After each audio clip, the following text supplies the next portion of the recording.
اسباب و وسائل کو اپنے دفاع کے لیے اختیار کرنا یہ توکل کے منافی نہیں. اگر توکل کے منافی ہوتا تو حضرت داؤد علیہ السلام زرہ بکر تیار کر کے لوگوں میں تقسیم نہ کرتے اور لوگوں کو مہیا کر کے نہ دیتے.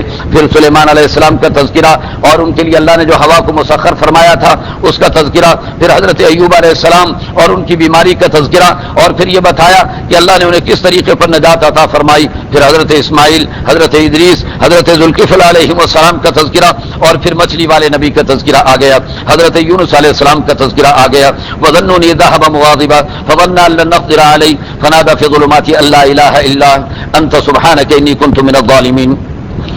وہ مچھلی والا نبی جبکہ وہ ناراضگی کے عالم میں نکل کر کے چلا گیا, فظن ان لن نقدر علیہ, اور وہ یہ سمجھ بیٹھا کہ اس کی پکڑ نہیں کی جائے گی, اس کی گرفت نہیں کی جائے گی. یہاں ذرا تھوڑا سا میں ٹھہروں گا.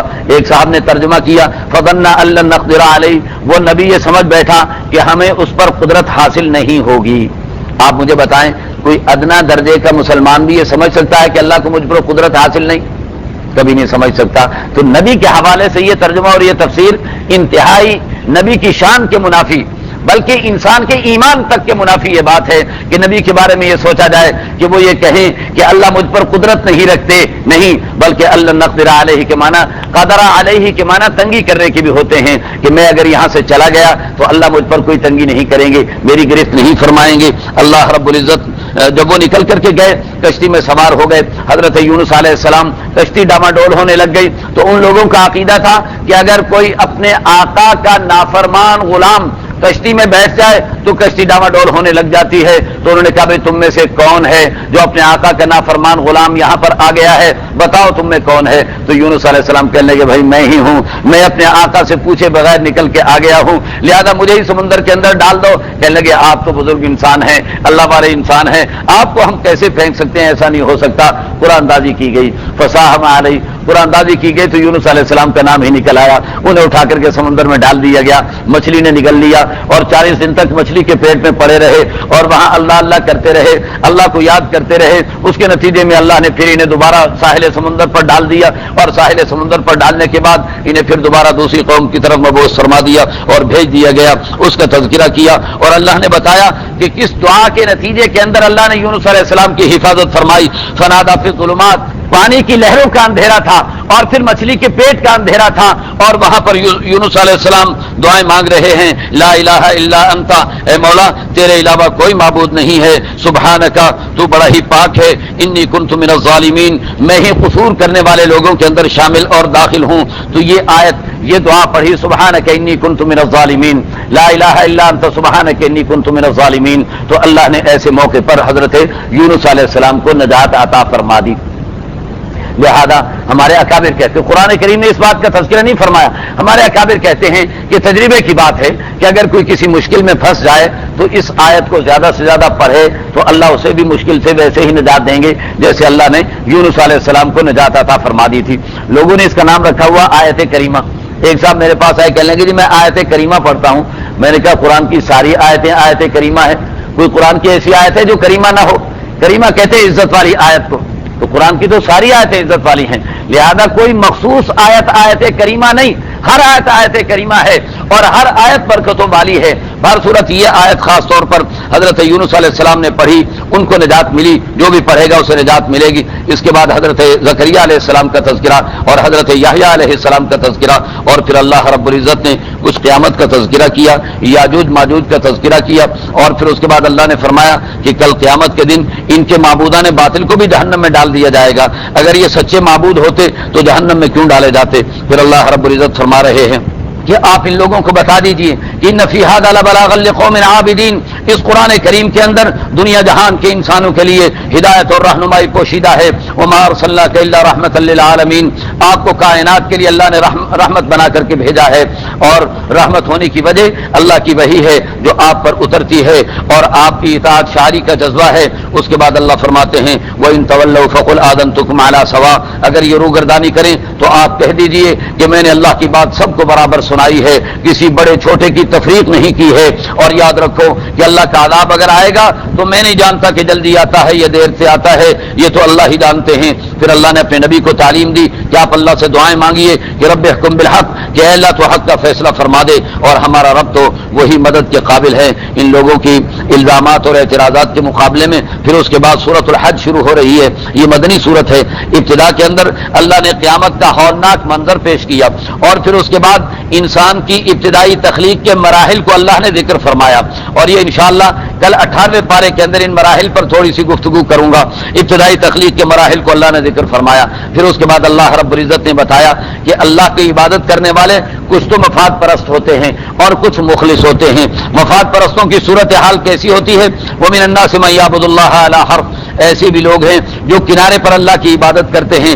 ان اصابہ خیر اطمأن بہ، اگر اسے فائدہ ہو جائے تو پھر تو کہتے ہیں واہ واہ صاحب، اسلام بڑا اچھا، دین بڑا اچھا، نمازیں بہت فائدے کی ہیں، قرآن کی تلاوت میں بڑا فائدہ ہے۔ وَإِنْ أَصَابَتْهُ فِتْنَةٌ انقلب علی وجہہ، اگر اسے کوئی تکلیف آ جائے، کوئی مصیبت آ جائے تو چھوڑ چھاڑ کے ہٹ جاتا ہے۔ کیا فائدہ نمازیں پڑھنے کا، کیا فائدہ قرآن پڑھنے کا؟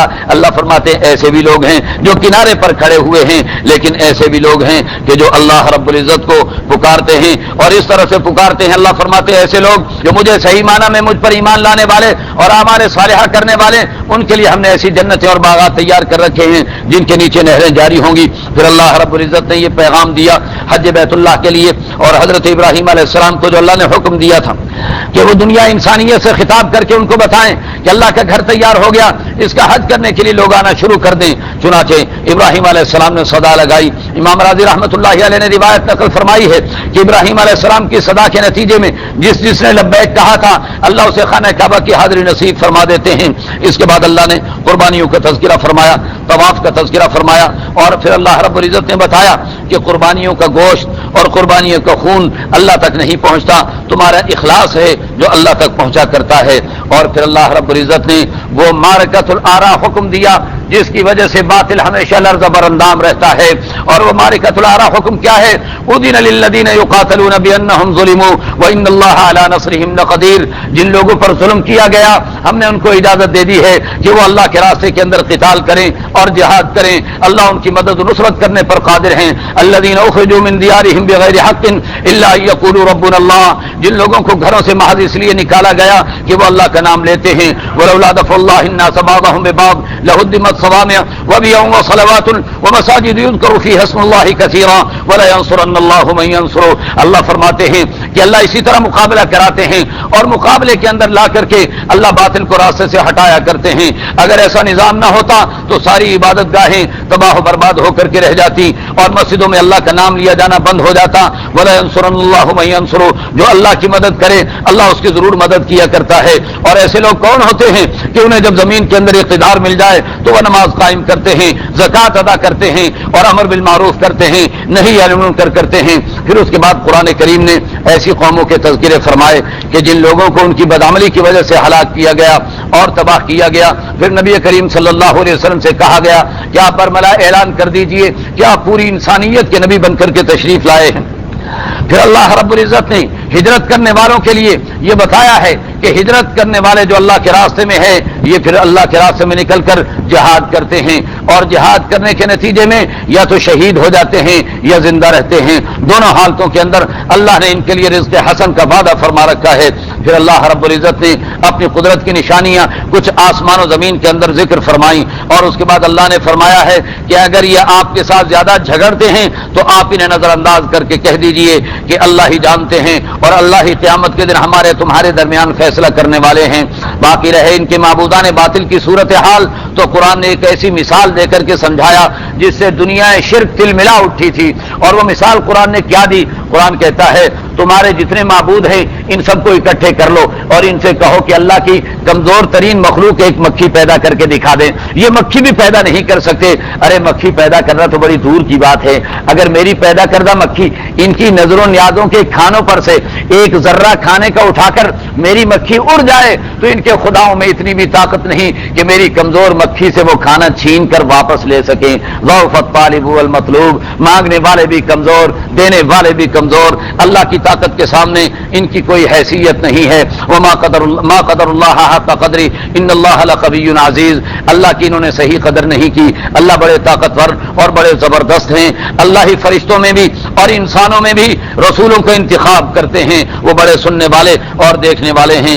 آخر میں جہاد پر سورت کو ختم کیا جا رہا ہے. وجاہدوا فی اللہ حق جہادی. اللہ کے راستے میں جہاد کا حق ادا کر دو. هو اجتباکم وما جعل علیکم فی الدین من حرج. اسی اللہ نے تمہارا انتخاب کیا اور تمہارے دین میں کوئی تنگی نہیں رکھی. ملت ابیکم ابراہیم. تمہارے ابا ابراہیم علیہ السلام کی ملت کو متعین فرمایا. اسی نے تمہارا نام مسلمین رکھا اس سے پہلے بھی اور اس امت کے اندر بھی, تاکہ رسول تمہارا گواہ بن جائے اور تم دنیا انسانیت کے گواہ بن جاؤ. لہذا نماز قائم کرتے رہو, زکوٰۃ ادا کرتے رہو, اللہ کی رسی کو مضبوطی سے تھامے رکھو. وہی اللہ تمہارا حمایتی ہے, وہی اللہ تمہارا مددگار ہے. وآخر دعوانا ان الحمد للہ رب العالمین.